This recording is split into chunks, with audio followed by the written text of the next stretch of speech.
I'm Dr. Shafiq. I'm an ortho-spine surgeon by profession. I'm also the CEO, the MD, and co-founder of TriLife Hospitals, which is one of the top hospitals in South India. And today I'm starting off with my first of my conversations with leaders of healthcare industry. And the whole agenda of having these conversations is primarily to put the healthcare back into the focus, talk to these leaders, understand their beginnings, their stories, and which can bring in a lot of knowledge and information. So today I have my dearest friend, Dr. Prashanth, who is also the co-founder and director of TriLife Hospital. And let us hear from him and what he has to say today. And he is one of the most renowned robotic surgeons in the country, or probably in the world, and who has recently been credited with doing over 10,000 successful robotic knee replacements. And I wanted to start with none other than him. And shortly I'll be bringing the other leaders of the health industry also, so that we can learn more from them.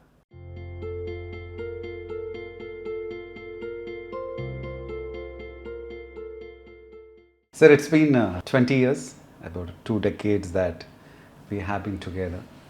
And if you ask me, I came up from a hotel background where my father is a biryani wala, and your father is into ration shop business. And what is that you think, as your childhood was when you compare against what you are today? It's a journey. My childhood was perfect childhood. Just playing, just studying when I had to study. Most of the time is playing. And as a typical Indian parents, they always say that you got to study. That's it. Play and study. And yes, my father runs a ration shop and come from a small middle class family, and he really worked very hard for us.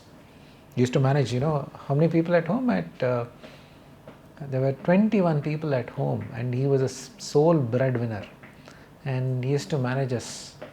So looking at that to now, I think I am grateful to God that where am I now. I think it all goes to their hard work, their prayers for us actually. And I think that the humble background is the one which has made us now what we are. What do you think, Shafiq? True. If you ask me, sir, as you know, I was the first medical professional. No one has gone to a proper professional school, and for sure nobody from medicine. I was the first doctor, and I still don't know how I became a doctor, but somehow managed to get into medicine. And being from a business a family which is into business, where they're hoteliers, it was very tough because no one had any idea, what I'm doing or what I'm about to do. And my parents wouldn't know that which year of MBBS I was in.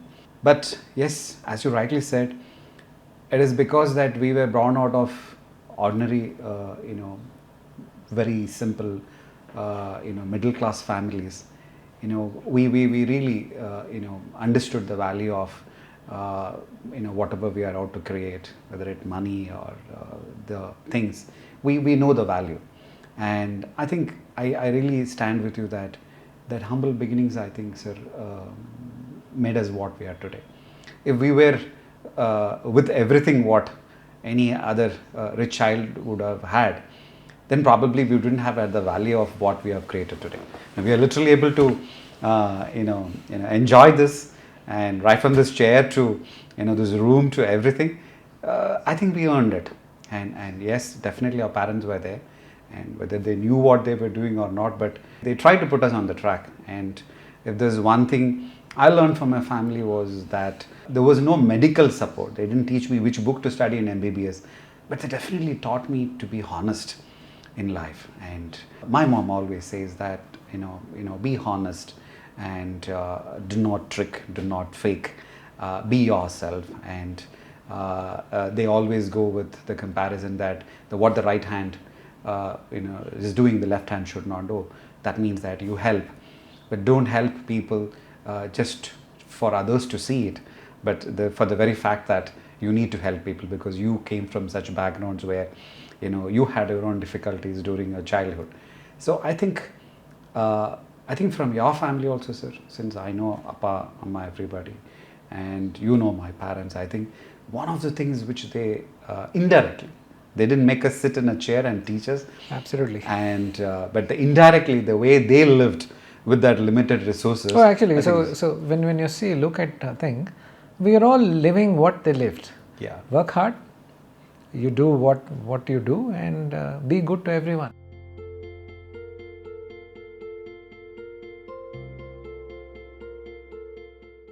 When you see your family background, what I know, and what you see my parents, I think that's what we are taking from that generation to this generation. I would see the similarities. Yes, things are different now, but the humbleness, as you said, what the right hand is doing, left hand should not know. So the philanthropical work, no one knows what we do.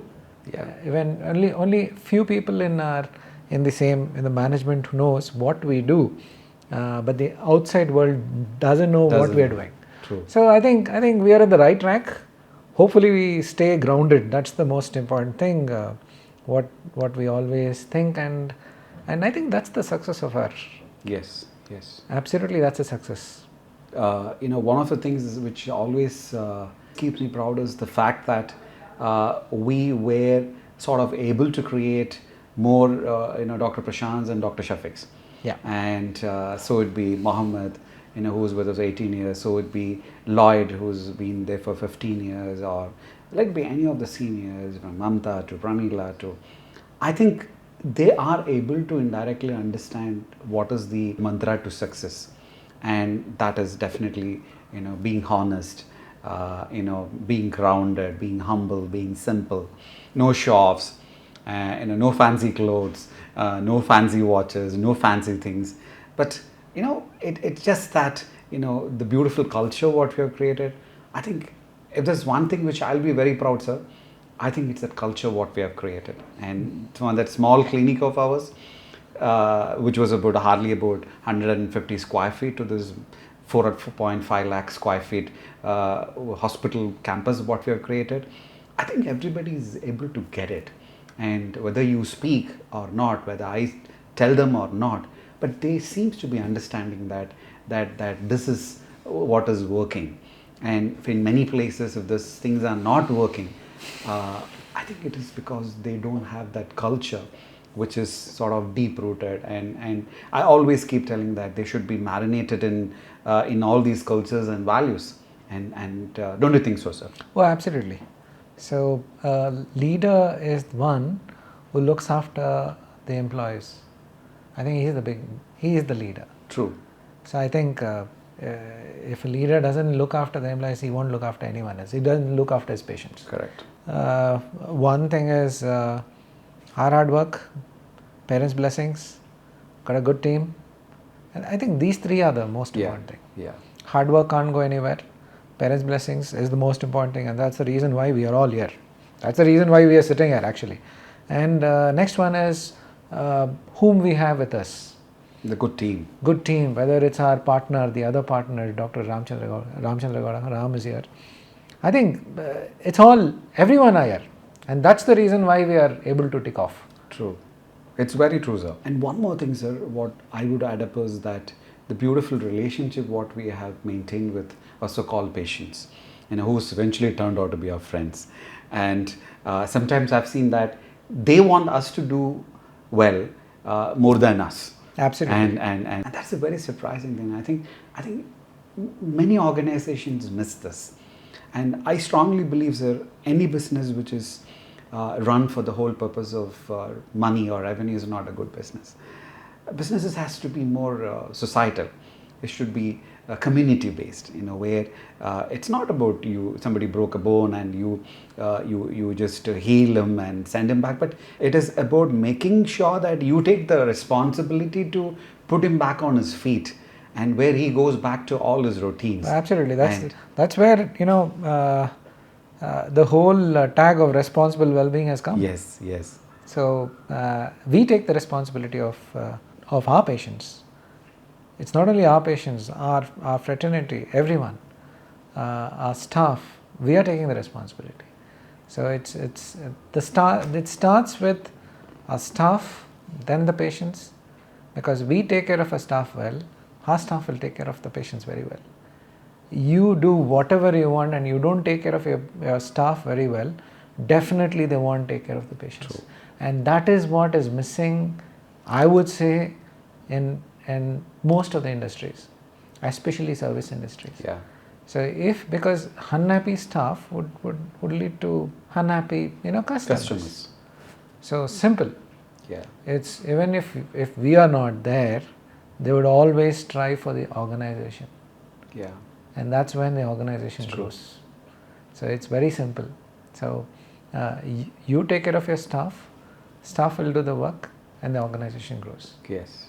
It's a very simple thing which people make it very complicated.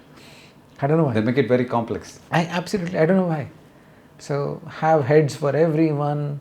Actually, yes, you need, but just to monitor them, everything goes on file. To give equal work for everyone. But the whole goal of everything is a simple thing. I take care of this person, he takes care of that person. So everyone has been taken care of, because no one can look after such a big organization. See that everyone has been taken care of, and indirectly the whole benefit goes to our patrons, who are my patients, who come to the hospital, and they have a very good experience. True. So yes, anyone in the hospital, they say doctors are important. I would say yes, doctors are important.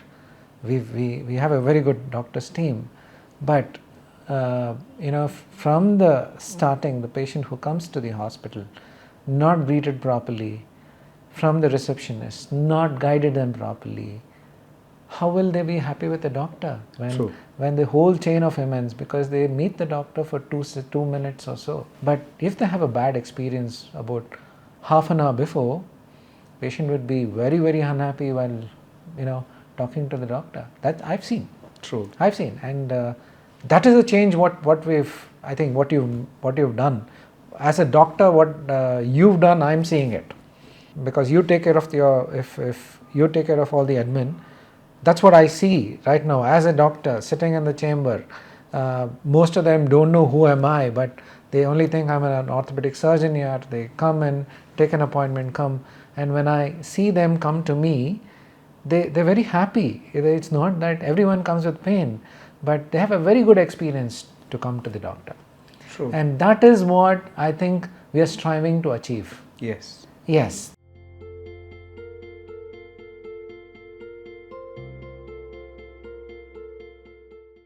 Doctors can do the job, but some people are not happy with that doctor. They'll have a second opinion, but that is totally different. Treatment part is totally different. But when you come to a service industry, I think they always say, I had a good experience with the hospital, not the doctor. Some people will have bad experience with the hospital, but they say doctor is very good. Very good. So it's a combination win-win of things. Some people come for the hospital, some people come for the doctor. I think it's a combination. Very simple thing. Say that you get everyone together at one place, and I think even the doctors have to see that they have to be very humble. Absolutely, it's not that you do an MS or MD that you're God. No way. That's gone. You got to be very humble, because one thing is they have to understand that patient comes with pain to the doctor, and he has to listen. That's what I do. I have to listen.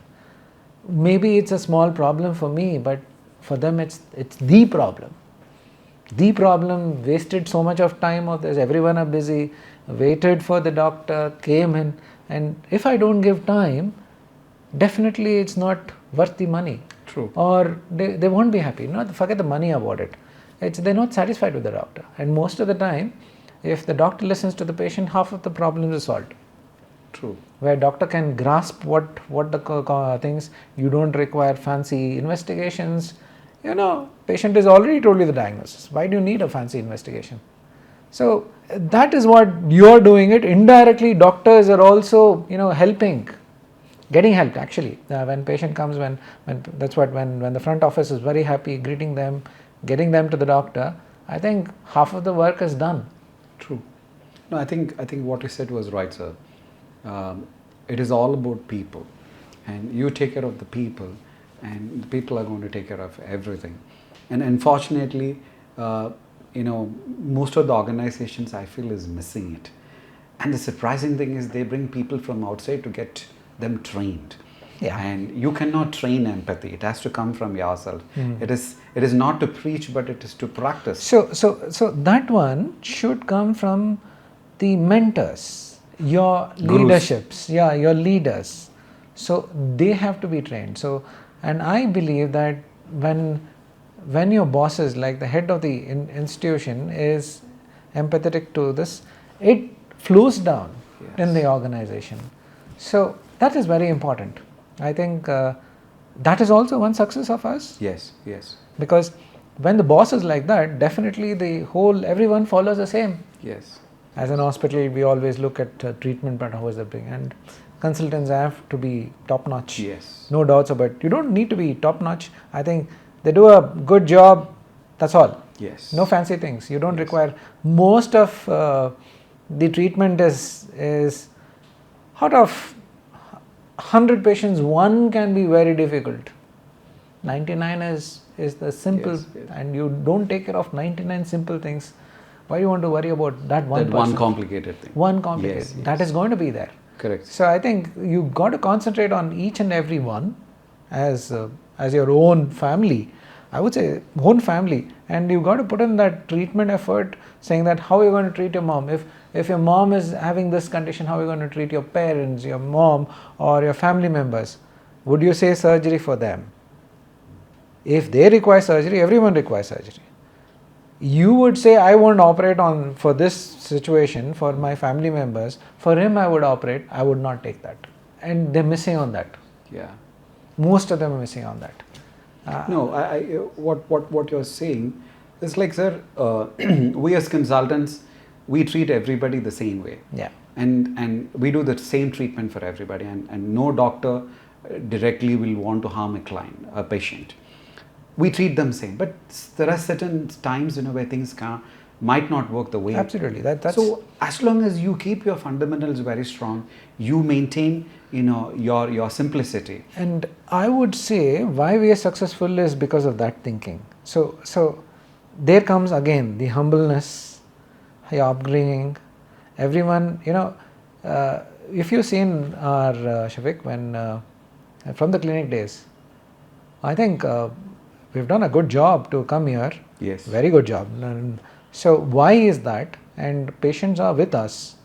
And why we took that bold step from a small clinic to hospital, we didn't have money. We had patients. We still don't have. Okay, that is different. but why we are so confident? Why we were so confident of coming up is like, man, I used to see 50 patients. So definitely I'm going to see that 50 patients, and if you go to a bigger setup, I can do more. Yeah. That was the confidence we had. So everyone discouraged us. Why you want to build an hospital?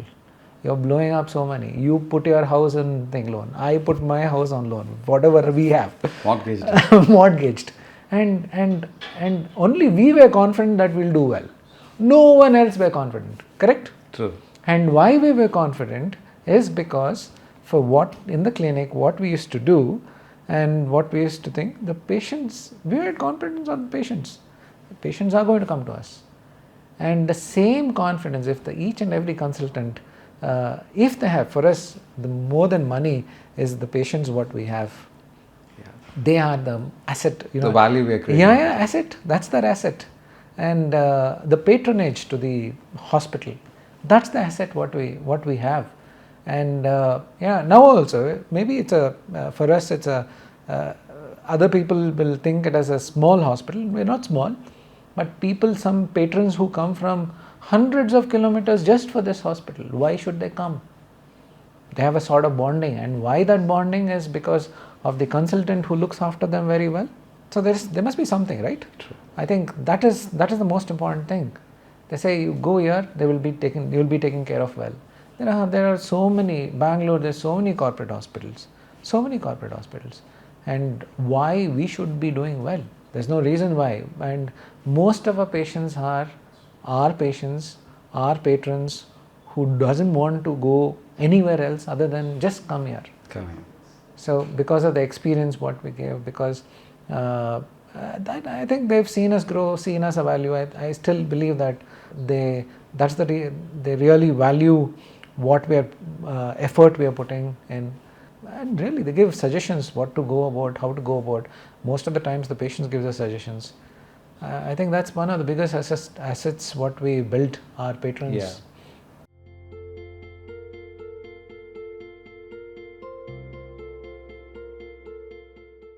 And sir, there's something we need to be specifying. The very fact that we as an organization, we never had marketing. And people used to call me nuts. You're an idiot. How can you run an hospital of this size in Bangalore, that's a metro, without marketing? But I think the very fundamental belief that we ourselves, we both are the biggest marketing managers here. We both are the brand ambassadors, and the very fact that we worked on it, and we didn't want an outside team to talk about us. Why should we hire people to talk about us? And we spoke about it. And when we say it is the good work, what we did spoke for us. Don't you think that helps? Oh, absolutely. That's why I said, no, people come from hundreds of kilometers. Why to this hospital? That's because we've done something good for them, and they have that thing, and they would tell others. True. So if I do a good surgery, the patient who's happy with me, he will tell his relatives, neighbors, hey, go to this hospital, go to meet this doctor. Yeah. Absolutely, that's how we grew. That's how we are growing actually. True. We are growing, that's the reason why we are growing. As a surgeon, I'm growing, that's the reason why I'm surging, why I'm growing. So it really makes, and it all, for once you grow, I think we are grounded, we are still humble, even though we've achieved so many things, we're still humble, still grounded, and I think that's the mantra why we are still growing. Yeah. No, it is definitely so, and that's exactly the reason why, in spite of not having a proper marketing team and not getting into the referral business, we are able to maintain that respect, the good respect. Yes. Because Dr. Shafiq and Dr. Prashanth does not give referrals, and we don't give cuts and to bring in patients. And the very fact, sir, the most beautiful thing is we could convert every patient of ours as our brand ambassadors. Yeah. I still remember, Shafiq, one general practitioner used to refer all the patients somewhere else, but when it came to his parents, he came to me. He came to us. True. It's not just with one. Yeah. Yes, they don't send their patients here. But one of their family members has a problem. They'll say come here. Absolutely. And that's the best part. That I was really touched. When those things happen, the kind of respect they have for us, and they're like, I don't want to do business with you because you don't give me anything, but if there's something for me or my family, I'll definitely offer you because you're very, very, very, very, very ethical and in your practice, and you're very honest in what you're doing. I think that is something which today's generation has to learn. Now, what I see in today's generation is no one wants to do hard work, no one wants to learn. They want to be overnight success. They will be overnight success. I'm not saying no overnight, but to maintain that, it's very difficult to maintain that. Everyone will be overnight success. Definitely everyone, something is there for everyone in the life. They will be successful. But to be successful throughout, to grow, that's different. That's, you got to, plant a seed, then only the tree grows. True. So you just can't, you might just, be overnight success, you might be famous, but whether you're going to sustain that, they can't. Yeah. They can't. No, I had many a times, these younger doctors coming in for an interview. And I was so surprised that one of the first things they asked me is, "Sir, can you put me in Practo?" I said, "Why Practo?" "No, sir, I want to be in Practo. I want to promote me." I said, "You start talking to your clients first and start staying in one place. You go to 10 places and you want Practo to promote you? How is that possible?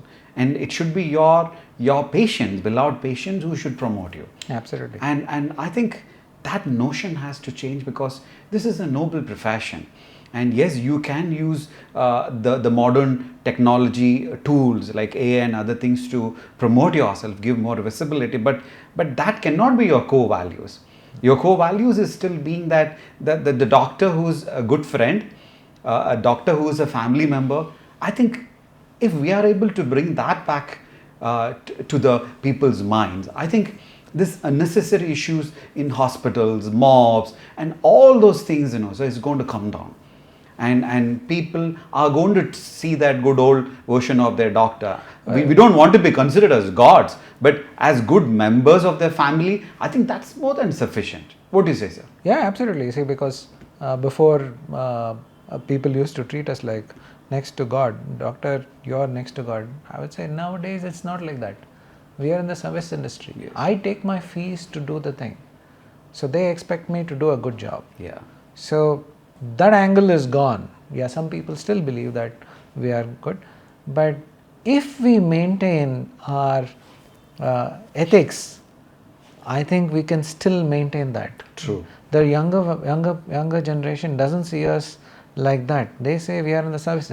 I paid his consultation. That's his job. Yeah. So they don't see. But if we maintain our ethics, if we maintain, humbleness. See, when you go into the doctor, you would be very happy going to the doctor, even though if it's thing. If you maintain that, definitely the younger generation we can change. They change thinking about doctors. Sir, this something which I always wanted to ask you. I still remember the first day I met you. Okay, I was the first year in a student and an MS, and Dr. Ramana was taking the session, and all X-rays and case discussions were on. And whatever questions he asked, I had no clue. We were just, it's the third day or fourth day of our thing. Of course, he asked basic anatomy, but we had no clue, and we were very stunned with his charisma and things. And that's where you walked in. It's just that you walked in all of a sudden, and it was like tuck tuck tuck tuck. You finished all the questions, and you walked off, and I was like, "Oh, who's that?" And by the time you had already finished your course, and you were already as a registrar, and what kind of a fan following you had there, from nurses to all ladies around you, and that hot chocolate boy, and you never wanted to leave Manipal. Sorry to use the name, but everybody knows it's Manipal. You never wanted to leave, whereas I was like, no, I want to do something. And when you look back now, where you left everything and just believed one guy and walked off, when you look back, how much of a risk do you think you took? You still believe that was a mistake, or what is it? What's your take on that? That's an interesting story. And everybody said, don't do it. Yes. Don't believe that fellow. Yes. And don't go with him. That was a standard instruction. You got it from everywhere. Correct. But how did you do it? Why did you do it? No, I still remember, Shafiq, when we started the clinic, and where you used to look after in the morning, and I used to come in the evening for the OPD, and you used to tell me that everyone comes for you. What are you doing at Manipal. Working for someone else? People are coming for you. Why you want to do it? So, and I didn't want. I am a very happy person. Where am I? So I don't. I just work hard, and just right now also. And I really didn't want to take that risk.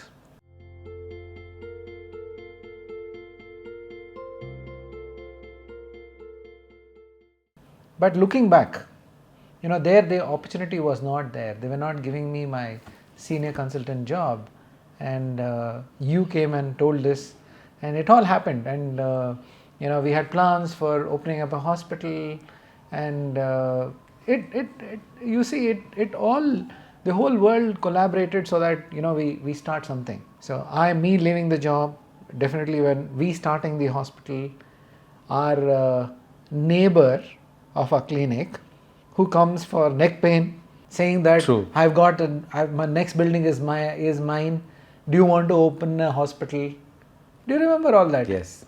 So the whole universe collaborated so that we start something. Yes. I would always say that we didn't have any plans. We didn't have plans of starting something. We wanted to build on that, but very not concretive. We didn't have that vision that we need to have a big hospital or anything. Thanks to you, you pulled me out. I was very happy there. So looking back, I always believe that chances will come in life, and how intelligent you are to take the chances. What I'm talking. Some of my colleagues who didn't take that chance, The opportunity was not there. So I think we took the opportunity. We always say success is for who is brave. Yeah, true. And I still remember that you being very reluctant to come out because you are very well placed there. So was I. But I knew that we're not going to have a very great future so early, and we have to literally slog. And I also came and told you a lie, said don't believe them, they're not going to give you anything. Actually they wanted to give you, but I told you a lie that don't believe them. And I still remember that. And this, when you talk about these opportunities, I very well remember there was this a brigadier who used to come to me in the clinic as a patient. And more than treatment, we talk a lot because he had his own things whether I will be able to treat him or not. But over a period of time, we became good friends. And this opportunity, what you said, one day he asked me, Doc, what is luck? And I started bringing out all the meanings of luck. And he said, no. He kept on saying no. I said, no, this is what it is. He said, no, Doc, tell me what is luck. I said, sir, this is luck, that is luck. And finally, he gave me the ideal meaning of luck. And he said, Doc, there is no word called as luck. You go check the dictionary, there will not be any word called luck. And he said, it is only when there's an opportunity comes your way and you take up the opportunity, you become lucky. Yeah. And I think looking back, that's what we did. The whole universe told us what you're doing is wrong. And I still remember, I don't want to name, I wish I named, but I can't name, unfortunately. When I said I want to start a clinic, and they tapped on my back and they said, my dear son, my dear child, it is a time where you go and learn some good surgeries. Why are you thinking about money? And I said, I'm not talking about money. I wanted to do something on my own. And then they told me, and you're trying to pull a very good doctor from here, don't do that. And I said, I'm not trying to pull a doctor. He's my friend and we want to do it together because I can't do it alone. So going back, if you look at the kind of risk which we took without knowing what it is, leaving fancy jobs, everything. And if you could look at this locality, there was nothing available there. It was empty. And I'm sure you'll remember that one blink from that, Yes. the bank, the Yes. Mysore bank. ATM was there, and blink, red light in the night, nothing else. And I think the message what we should give it out to the younger generation is, no overnight success. You have to earn it. And go after the opportunities, go after a vision, have something in life to do, and not just a boring 9 to 5 job and say I'm happy in life because you're forced to say that and because you can't say anything else. I think that should be the thing. And of late, sir, there's quite a lot of doctors who turns up for interviews, and I'm surprised that they are working in different places and different hospitals. Yes, we also did that. But that time your traffic was less. You could move from one place of Bangalore to one part of Bangalore to the other part in a much better fashion. But nowadays things have changed. So I have been trying to tell this younger generation that if you want to be successful as a practitioner, there are two things which is important, and one is the locality, the other is availability. Pick up one place, sit there, make yourself available, and 101% you will become You successful. remember, Shafiq, how we became Yes. friends? How? Sundays. Sundays, absolutely. And that was the thing, and everybody, and thanks to all our seniors who refused to practice after Saturday afternoon, because that is for family, till Monday morning. Yeah. And we realized that in a very short time that these guys are not going to practice on Saturdays and Sundays, and we overworked. And you remember, sir, we used to open clinic on a Sunday, which is very unconventional. It is never heard of, till 10 o'clock. And you know, now all the corporate hospitals are following us. They're doing. They want to do. They want to make their Sunday into Monday. That is what they're trying to do. And if you could recollect, sir, it used to be like that. Since we keep our clinic open and sit, initial days nobody turned up, and then the seniors used to say, because probably they're having a party or they're busy somewhere. They say, when one of their clients calls and says, I've got this broken bone. He said, there is a clinic there. There are two youngsters. They will give you a plaster, and morning you come up. And that happened, if you could recollect. They come just for the plasters. But after some time, after the plastering, they stopped going back. Absolutely. And that says, if you are true to your work and that limited time what we had for conversation with these people, I think that changed the game. Absolutely. Don't you think so, sir? Oh, absolutely. So, I think we did the maximum hard work in our clinic days. You remember you taking X-rays, I taking X-rays for it's each like, other patient. no, it's simple. When you see a patient, I have to stand out because there's only one room, and I take X-rays for you, I draw blood for you, and when I see patient, you have to stand out. So it used to be that musical chair. Yeah. And now, if you look at, with 65,000 square feet OPDs, and when you look back, we had this one room clinic where literally we used to do this musical chair. Absolutely. I think it's just because we went after our dreams, and we could do that. And I wish, sir. Yeah, no, it's not the dreams. Point is, we are very fortunate enough, that we're taking care of around 2,000 families. Yeah. Who has the opportunity? True. From there we started. Yeah. If you look at, we had 2.5 staffs, and I said 2.5 because 2 full-timers and 1 part-timers because we couldn't afford. And we continue to work in Manipal so that we bring that money, our salaries back to pay the salaries here. Yeah, correct. And if you look at now, we have 2,000, and I think it is the core values, I think, which brought us to So here. it comes back to the core values. Yes, it is the core values. Core values, I would literally re-emphasizing that it is the core values which brought us here. This message should go out to everyone who wants to start a business, that if you really want to do a successful business, you should not start a business depending on someone else. Yeah. You have to be there available. So you're from the hotel family. You should know to cook biryani. Yes. Absolutely right.